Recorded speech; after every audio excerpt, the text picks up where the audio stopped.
The US Open men's semifinals are here, and for the most part, we have an expected Final Four with first and fourth seed Djokovic and Zverev, plus second seeded Medvedev, then Felix Auger-Aliassime. I'll break down both matchups and give my ultimate prediction of who I think would be our finalists here on Grand Slam Tennis News today.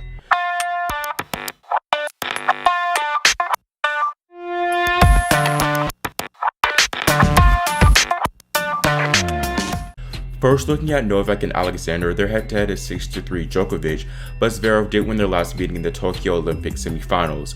Novak, winning this year's first three majors, of course has a better win-loss record and more titles. However, Zverev has the edge in time spent on court, playing 4.5 hours less than the serve.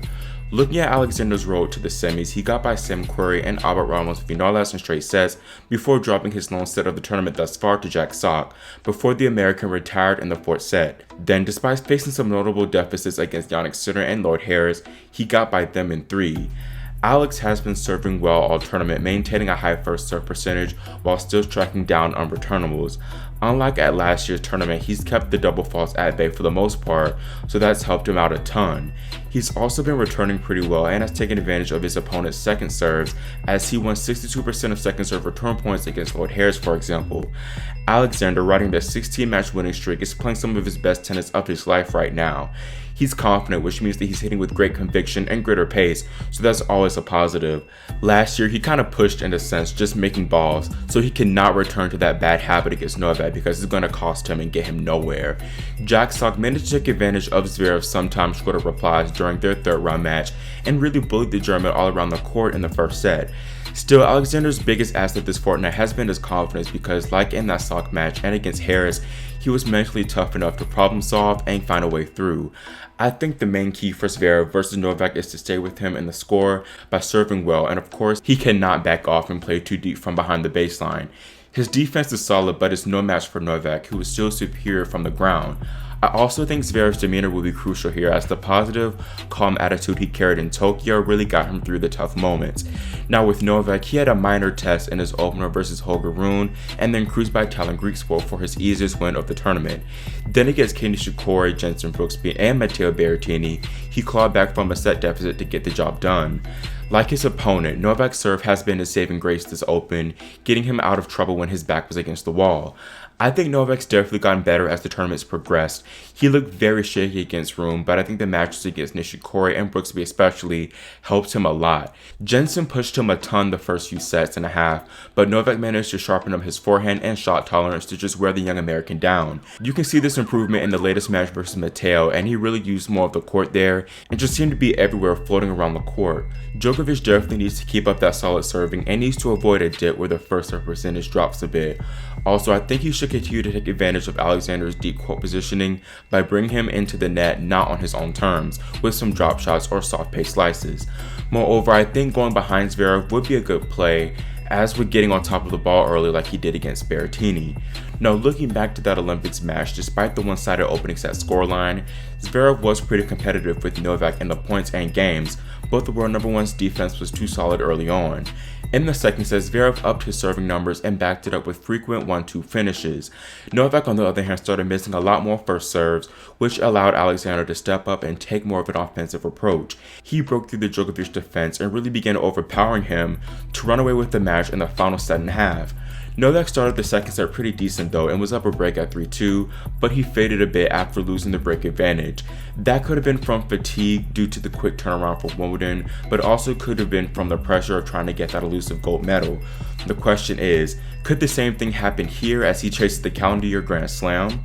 As I aforementioned, the key for Zverev is to hang in there and push this match deep like he did in Tokyo to make Novak think about what he's accomplishing.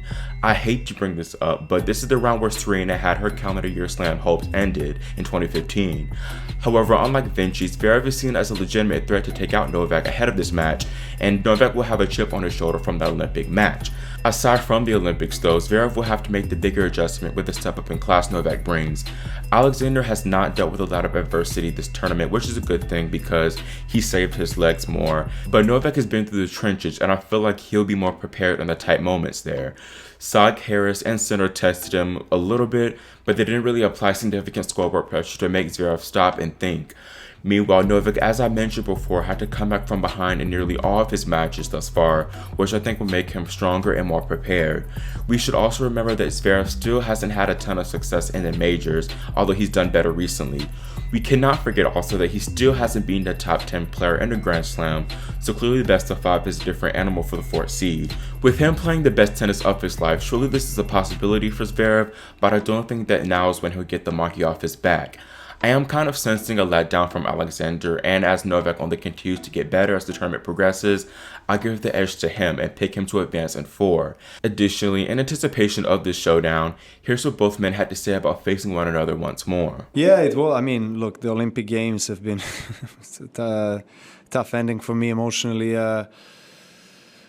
But, I did dominate the tournament to semifinals, and I was 6-1, 3-2 against Zverev, who was also playing very well, and just I played great tennis. And then, unfortunately, game fell apart, and it happens. I just started to doubt my shots a bit, and he started to read my serve well, and he has a tremendous serve, so he got a lot of free points on his service games, and next thing you know, he won it. He won it comfortably in the end, and deserved to win a gold medal, obviously, with the way he was playing, and he hasn't lost a match since. So he's in a fantastic form next to Medvedev, best form, but.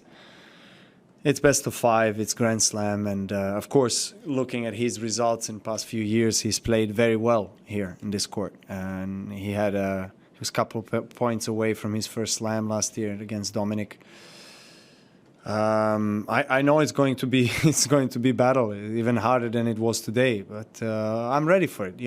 Look, these are the hurdles that that I need to overcome in order to get to the desired destination. And result is something that I can't predict, but I can definitely put myself in the best possible state of mind and body to perform as well as I can. I know his game, as I said, I know his game very well. I've seen him play. He's been playing really well. But again, semis, and when we face each other, there are nerves. There's a lot of things on the line, so it could go both ways. I think very few points will really determine the winner there. Let's see what happens. Well, I mean, it's the biggest tournament in the world, Tokyo. It's the Olympics, so winning there against the world number 1, especially that I was down a set in a break, being kind of out of the match, and then coming back, it was different than the other matches. The emotions were different, and then also securing a medal for Germany was very special to me, because this year it seems like nobody can beat them in a big match. Nobody can beat them at the Grand Slams, and I feel like I was the first player to beat him in a very big match this year. So that does give you something to any person. It will give you something. But as I said before, also I think it was very important for me to back it up in the final, also back it up in Cincinnati. So hopefully I can continue this streak. Then kind of quickly talking about the first men's semifinal between Daniil Medvedev and Felix Auger-Aliassime, because I am working on a time crunch. Daniil is the more accomplished player at the moment, as you can see here, and the big thing for me is titles. He has 13 to Felix's none. Auger-Aliassime has kind of been known to falter in these big pressure moments, so it'll be interesting how he handles this occasion, this being his first slam semifinal. Medvedev also has the advantage of staying on court over 4 hours less than the Canadian this fortnight. They did meet once back in 2018, but that was when neither player was anywhere near their form now, so I'll pretty much disregard that. Daniil's had a pretty fairly easy path to the Final Four, taking on Gasquet, Kopfer, Andujar, and Evans in straight sets.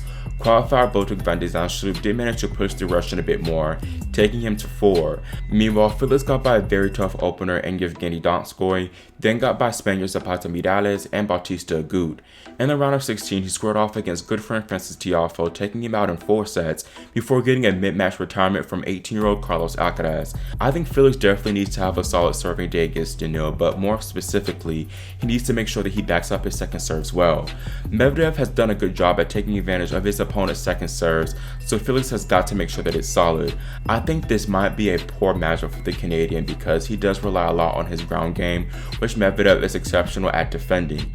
I think a good play for Felix would be to attack more up the middle when approaching to the net to take away the angles that Daniil has. Then on the flip side for Daniil, he needs to keep up the Seller serving too, but also try and break down the shakier Auger-Aliassime forehand early on. That wing is more prone to breaking down, so he should rattle the Canadian's confidence as soon as possible if he wants to get another comprehensive win. I think Felix does have the slight advantage in facing tougher opposition, and I think this might be a tougher adjustment for Daniil as Felix has more firepower than any of his previous opponents and has a better serve. So I think that Auger-Aliassime will at least grab a set, but I do ultimately have Daniil winning in 4 sets.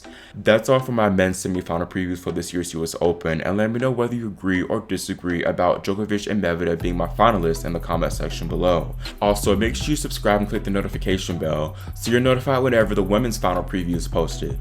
Thanks for watching, and I'll see you next time here in Grand Slam Tennis News Today.